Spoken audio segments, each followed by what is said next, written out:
Pois é, já estamos aqui sentados e a gente recebe mais uma vez, tudo bem? Josi Gomes, bom dia, boa segunda, boa semana. Ó, montão de livros. Vamos tomar café? Então bora. Educação financeira, como manter a disciplina, como manter o foco. Tá tudo caro, cada vez nosso salário compra menos do que comprava no mês anterior. Como fazer, Josi? Bom dia. Bom dia, Douglas. Bom dia a todos. A gente está aqui sempre falando sobre educação financeira, economia, né? Sempre com a preocupação de orientar, de ensinar o nosso telespectador como não se endividar, né? Como ter uma vida financeira mais equilibrada. Isso não seria possível se a gente não investisse um pouquinho na educação, né, Douglas? O que é a educação financeira na prática? É anotar tudo que gasta, seja do estacionamento, a ida a um café, a ida na lanchonete, comprar o pão na padaria, anotar tudo? Tem livros e livros, cartilhas que dão essas dicas especiais sempre, né? Sim. A educação financeira, ela vai além de juntar dinheiro e realizar desejos, por exemplo. A educação financeira é uma ciência que estuda o comportamento de consumo das pessoas. Então, hoje, inclusive, é disciplina de escola. Inclusive, eu trouxe aqui alguns livros, que é uma coleção de livros que atende desde a educação infantil até o ensino médio, inclusive até a educação para jovens e adultos. Por quê?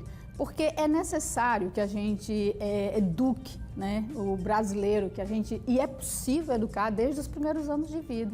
Inclusive, uma época, falou-se da possibilidade da educação financeira, sei lá, uma disciplina, né, na grade curricular da criança, porque depois de adulto, você pode até tentar, vai ser difícil, pode, mas é muito mais difícil do que se já, enquanto criança, a gente começasse com essa educação financeira, né? Com o pai conversando com a gente sobre isso, com a mãe conversando, com o irmão mais velho, com a irmã mais velha, porque dizendo aí não tem como depois você se organizar, né? Só com muita disciplina.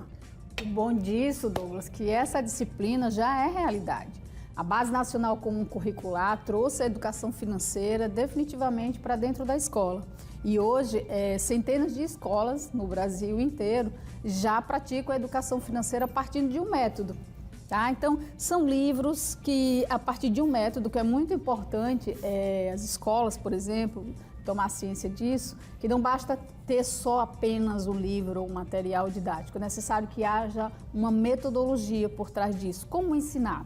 Porque quando... Mostrar outro aí que você trouxe também? Por exemplo, quando você vai ensinar para os pequenininhos, aqui ó, criança de 6 anos de idade, você tem que fazer uso de quê? Da ludicidade, das histórias, né? Não basta apenas você ensinar, porque como é que você vai alcançar esse público, né? Olha, veja, se você não usar essa metodologia, ou seja, falar de uma forma que eles entendam. Porque aqui a gente normalmente fala para os adultos. Então, os adultos entendem, né?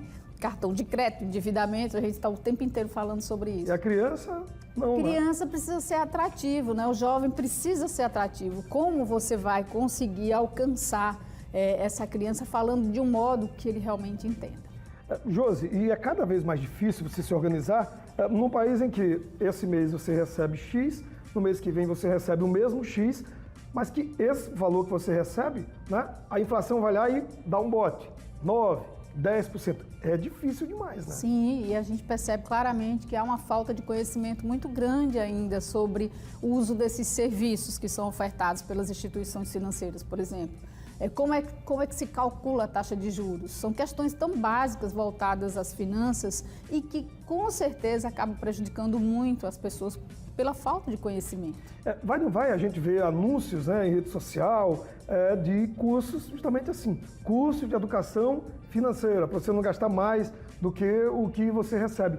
E com uma periodicidade maior, ou seja, cada vez mais esses cursos acontecendo, porque tem cada vez muito mais gente se atolando e se aperreando com dívidas. Isso, a gente tem um grupo de pessoas que estão endividados porque realmente o poder de compra do brasileiro diminuiu, a gente tem falado também muito da inflação, mas a gente também tem um grupo de pessoas que hoje falam de investimentos, né, que poupam, que investem realmente em investimentos que antes mal se falava. Então, é essencial a educação financeira, tanto para aqueles que estão numa situação financeira, né, um pouco desequilibrada, como também aqueles que têm dinheiro não sabem o que fazer, como investir, como fazer esse dinheiro trabalhar para você.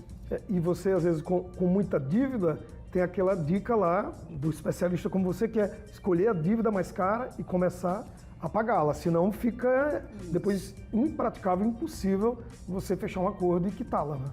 A gente sabe, Douglas, que existem sérios problemas, né? Que muitas pessoas entram no endividamento, numa E até no inadimplência. superendividamento. Né? Exato. E isso causa um transtorno muito grande para a vida dessas pessoas. Muitos, inclusive, chegam às vias de fato, ou seja, a gente está no mês do suicídio, né?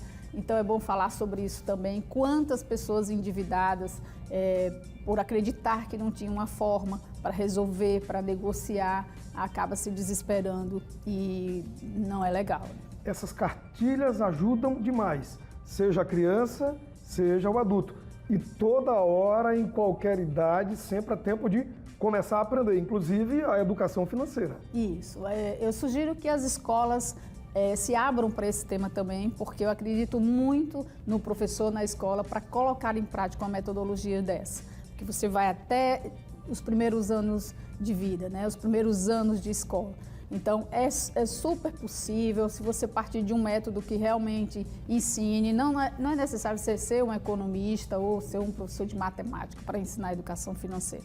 Até porque a Base Nacional Comum Curricular, ela traz a educação financeira como uma disciplina interdisciplinar, ou seja, professor de história, de português, de matemática, podem também ensinar a educação financeira. Qual a dívida mais cara hoje no Brasil, Jússi? É do cartão? O cartão de crédito é o maior responsável, né? Ele é visto no endividamento como vilão, porque ele representa mais de 80% das dívidas estão concentradas no cartão de crédito. Juros lá em cima. Juros lá em cima, mas sobretudo a falta do uso consciente desse crédito. Aí a gente volta para o nosso tema de hoje, educação financeira com cartão. Seja o limite de 500, seja o limite de 1.000, seja lá o limite que for. Consciência é educação, se não desanda. Isso, a gente sabe que tem pessoas que têm uma renda até 20 salários mínimos, por exemplo, e estão endividados. Como é que explica? Enquanto que tem outras que estão vivendo com 2 salários mínimos, fazendo verdadeira mágica, né, para sobreviver. Falta educação financeira. Falta educação. Faltou lá na base, né? Falta educação financeira também, mas a gente sabe que tem outros fatores que podem também agravar as dificuldades. O importante é que a gente se prepare para isso também, tem que estudar um pouquinho. Josi, muito obrigado, um beijo, boa semana e até semana que vem, aqui na nossa pausa.